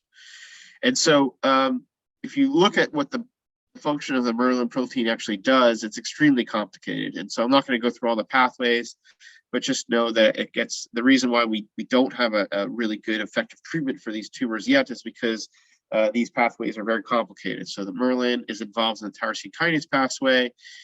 Here with the Rho family of GTPase signaling, also with the mTOR PI3 kinase pathway, with the mammalian hippo pathway, which goes down to kind of this YAP pathway, which talks about survival and differentiation, and also with the RAC pathway, and also with VEGF signaling, which is kind of why Avastin works, is that Merlin kind of increases the amount of VEGF in these tumors, and if you have a VEGF inhibitor, it will have some effect on them. So again, most of these pathways are redundant, and so you would expect that a singular treatment option will probably not be effective. Very, very similar to kind of how GBM is. And so if we go and look at what's been tried so far, so we know that targeting the VEGF pathway, Avastin has definitely been shown to have some effect. in a phase 2 trial. They showed that 41% of patients ended up having hearing preservation or improvement, and 23% ended up having some response of tumor, which was dealt as either stop growing or decrease in size. Another inhibitor of VEGF is another trial going on at NYU, which is still pending. Everolimus is a mTOR inhibitor, which was a trial started in an NF2 at UCLA. Phase 2 was shown to be non-effective. This AR42 is a histone deacetylase inhibitor, which is an interesting, there's been some good preliminary research showing that this would potentially be effective. This is a trial that's active at MGH and hopefully, I think it's recruiting now. As far as kind of affecting the EGFF pathway or the RTK, lapatinib has been tried at NYU and had some small amount of response. Again, it's hard to know which patients will respond and which ones won't. And so, but they saw about 24% of the patients responding to this. Erlotinib is another EGFR inhibitor. They did a phase 1 trial at MGH, and there was no response here, unfortunately. It's another one that's been an ongoing trial in China. Brigatinib is an EGFR inhibitor that we actually just started a clinical trial here. It's a multi-center trial with Miami, UCLA, Mayo Clinic, NYU, Johns Hopkins, and MGH. There's 6 people already on this trial in the cohort, and we're looking to enroll our first patient next month. Is a FAK inhibitor available in 2019 for NF2. The trial is still pending for this. MEK inhibitor, a trial going on in Cincinnati is recruiting. Aspirin, looking at reducing prostaglandins, is a trial going on at MGH, is still pending. And then obviously we know that fractionated, hypofractionated, and single fraction radiation are other ways to treat these tumors, and has had some response, but again, it's not complete response in these tumors. So many pathways. In my mind, it's very similar to kind of this GBM idea, is that, you know, this idea that one of these drugs is going to be the cure for everybody with NF2 is very unlikely. And we really need to kind of think outside the box and think about how we could do combination therapies, immunotherapy, and many of these other options in addition to 1 or 2 of these treatments. And so, you know, here at we've developed an NF2 program and a translational research program. I think all the credit here really just goes to Dr. Din, but there's many scientists in the ENT department, Dr. Liu, Dr. Lishi also that contribute to this, Dr. Morkos as well on the neurosurgery side. And altogether, we've really tried to contribute on the clinical and the research side, and just trying to touch base on some of our research. So when it looks at precision medicine, I don't think you just target one area of these tumors since they're so complex. And so I'll be talking quickly about observation, radiation, chemotherapy, gene therapies, and surgery. But the first and foremost thing is when you talk about a translational research program, you need to have a good model to study these. And those have been lacking in NF2 for quite some time. And again, it's like any brain tumor model, there's many things you need to overcome. Getting through the blood-brain barrier to get chemotherapy penetrations, radiation, ability to radiate these tumors, the tumor microenvironment, understanding hearing loss and balance. And so there's been several models that have been developed, and many of them have weaknesses, but these are just a few of them. There's transplantation models where they transplant to many areas of the body with a tumor, and there's genetically engineered models, which are good because they're immunocompetent, but they tend to take a long time, and the tumors tend to be not exactly like the NF2 tumors themselves, and they're very time costly. So Dr. Din has actually developed this cochlear vestibular nerve model with a xenograph, and what that looks like is she actually has rats, and she actually will dissect down into the CP angle of the rat and actually place some of the tumors that we get from our patients into the actual cochlear vestibular nerve, and has been shown that these actually will grow over time using IVUS imaging. But not only do they grow, these rats actually have hearing loss and balance, decrease in balance, which is really the ideal situation, because you could look at not only the tumor growth, the impact of controlling tumor growth, but also the impact of all these symptoms that these patients develop. So in order to help her, we've contributed considerably to the tumor bank, and now as a group we have 40 vestibular schwannomas in the tumor bank that are with primary vestibular schwannoma cultures in a very thorough database. And so what we've been able to do is, at first, looking at observation was one of the questions we wanted to understand, was in these patients that present, and again, a lot of this research is I have to give many thanks to Dr. Din, and she's allowed me to contribute to her lab.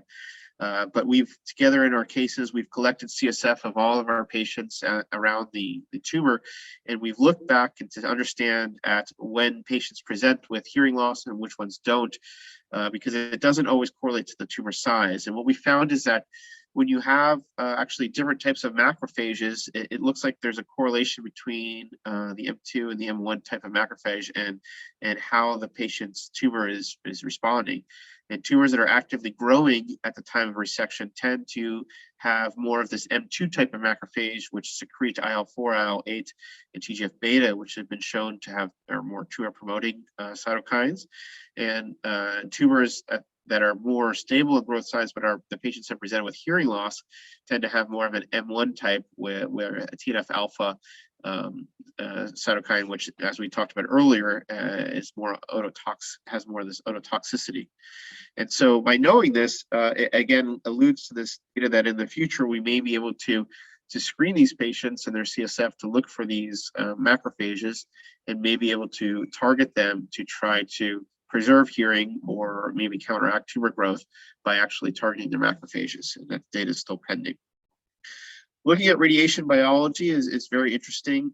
We all know how radiation works with a combination of apoptosis, necrosis, and autophagy, and how it breaks the kind of the DNA of these cells, and where it affects the different cycle checkpoints.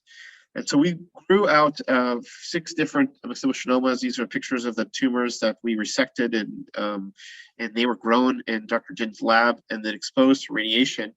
And you could see here that they all had a very different reaction to the radiation, and that some of them had significant cell death, and other ones were completely radio-resistant. And so why is this? And this was a grant that we got from the Skull-Based Society. And actually, Dr. Din just published our paper, was accepted just a few weeks ago, looking at some of these components of proteins that will correlate to why some tumors may be more radio-resistant than others. And what she ended up looking at with our work with our patients and our tumors was that if you break these 2 cohorts into the radiation resistant and the radiation responsive groups, you could see that there's a difference in these 2 proteins, RAD51, which is a protein that allows DNA repair, and then this H2AX, which is a kind of a correlate for just showing radiation DNA damage. And you can see that in all cases, when the tumors are exposed to radiation, the DNA damage goes up and the RAD51 goes up, which is repairing this DNA damage. But you can see that in the radiation-resistant tumors, there's less RAD51 compared to the other one. Well, there's a comparison chart, which I don't have here, but there was significantly less RAD51 in the radiation-resistant tube, indicating these tumors have less ability to DNA repair. Also in the 51 protein, which is another protein that pushes these cells into cell cycle arrest. And so the radiation resistant tumors end up getting more pushed into this, have this more ability to be pushed into cell cycle arrest, which means they become stagnant and are not as responsive to radiation. So they kind of go into this tumor protective state, and which limits the ability of the radiation to continue to kind of break up the DNA. Is one ability that they are kind of avoiding and becoming radio resistant. And so just finding this correlation is interesting. And then the next question is going to be, well, how do you kind of inhibit the P51 in order to get more tumors to be more radio responsive? And one of those ways that's been kind of just looked at in several other prior publications is this ability to kind of do combination drug therapy with chemo, with radiation. And that's been shown in some cases to be more effective. And then if you combine either two drugs together that target different areas, you could have a more of an effect. And then this chart here on the right is showing that if you do 5-gray with one of these drugs, cabozantinib, you have a much higher effect. And that may be one of the ways to kind of overcome some of this radio resistance in the future. We look at chemotherapy, again, we're looking at the same tumor cohorts that we collected from our patients. We exposed them to different MEK inhibitors and have shown, again, that as you increase the MEK inhibitor, which is from dark to light in each one of these tumor samples, you would expect their viability to go down, but in 2 of the patient cells, the viability actually went up the more you increase the MEK inhibitor. And if we go back and look at these tumors, we can see that they are not really MEK inhibitor dominant tumors. And again, it shows the heterogeneity within these tumor schwannomas, and the idea that treating all of these tumors with the same drugs is really never going to be the idea, and it's going to be more of a precision medicine approach. When we look at the genetic mutations and the epigenetic modifications, we can see that there are differences between the non-responding tumors and these cohorts and the responding tumors. And this may be one way to kind of say, okay, well, if the tumor is not responding to MEK, we can look at some of these methylated regions and say, okay, there's other areas where we can kind of combine and do a combination of therapy and understand what is the second drug that you should be using for patients that may be resistant to a MEK inhibitor.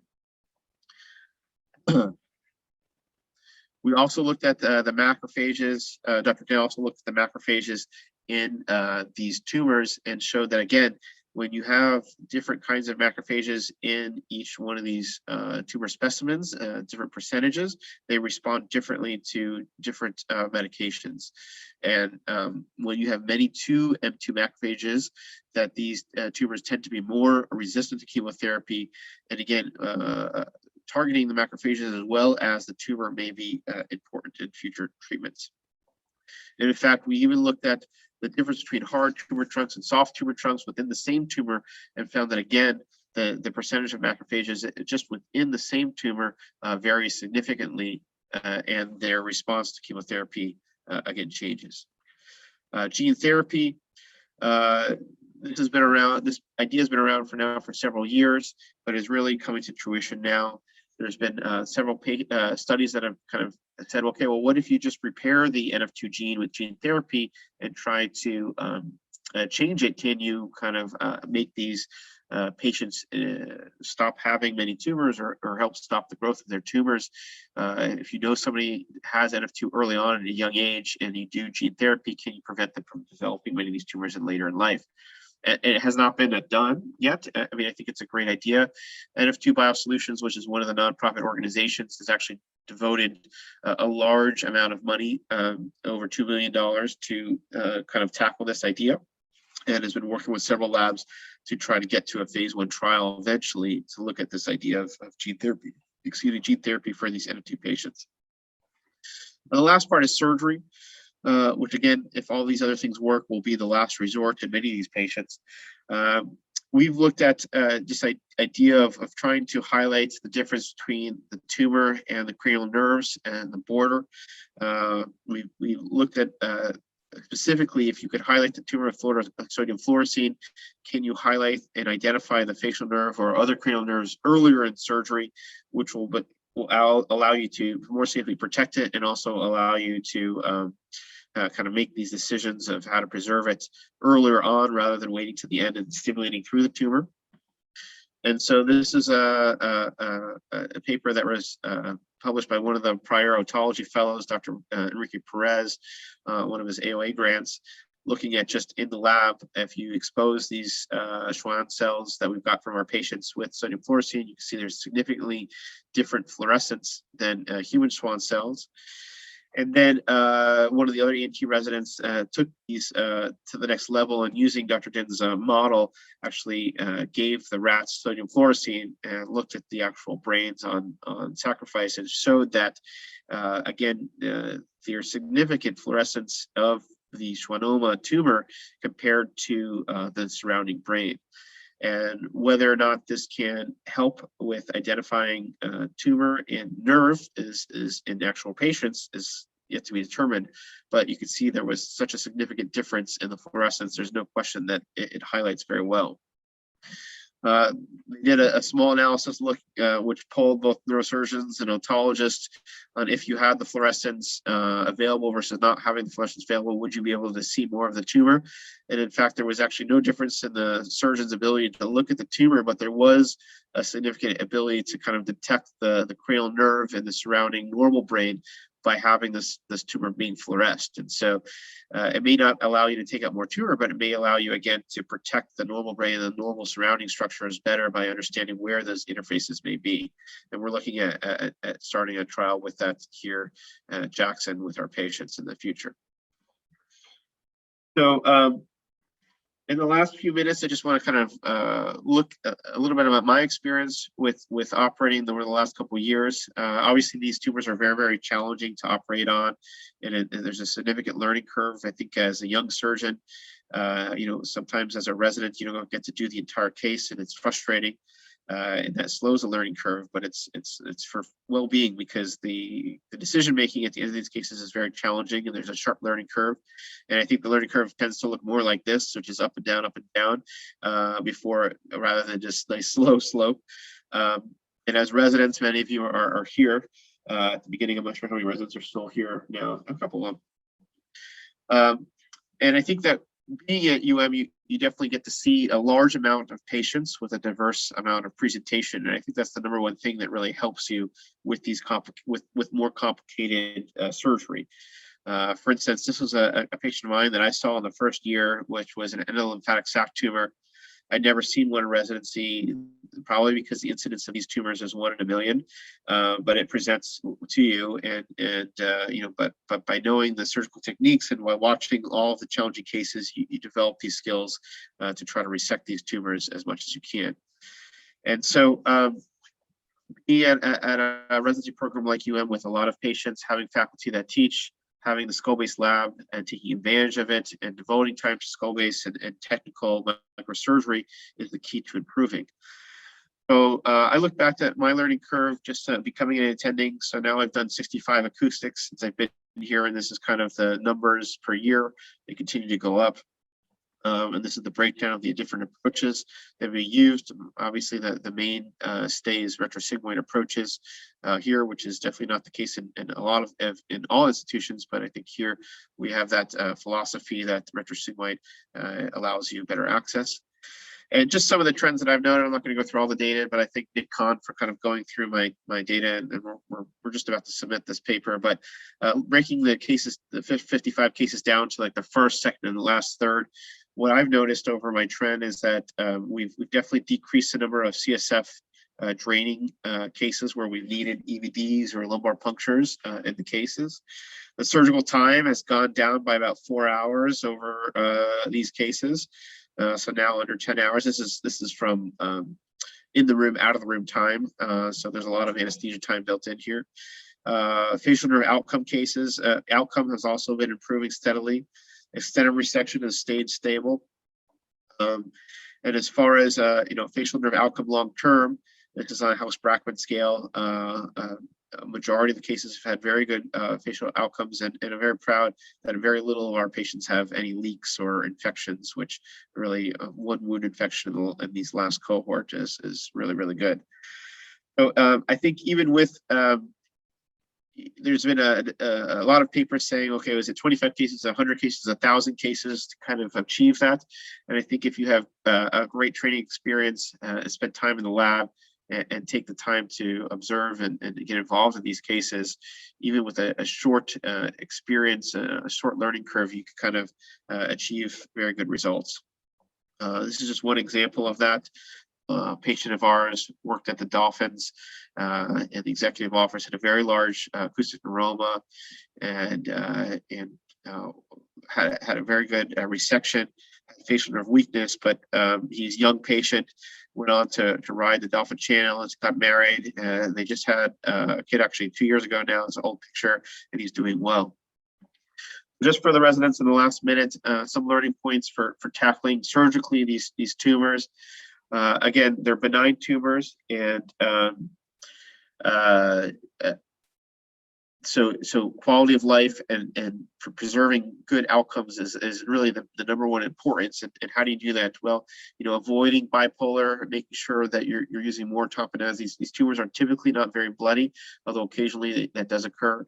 Medial to lateral dissection of the nerve is better than lateral to medial.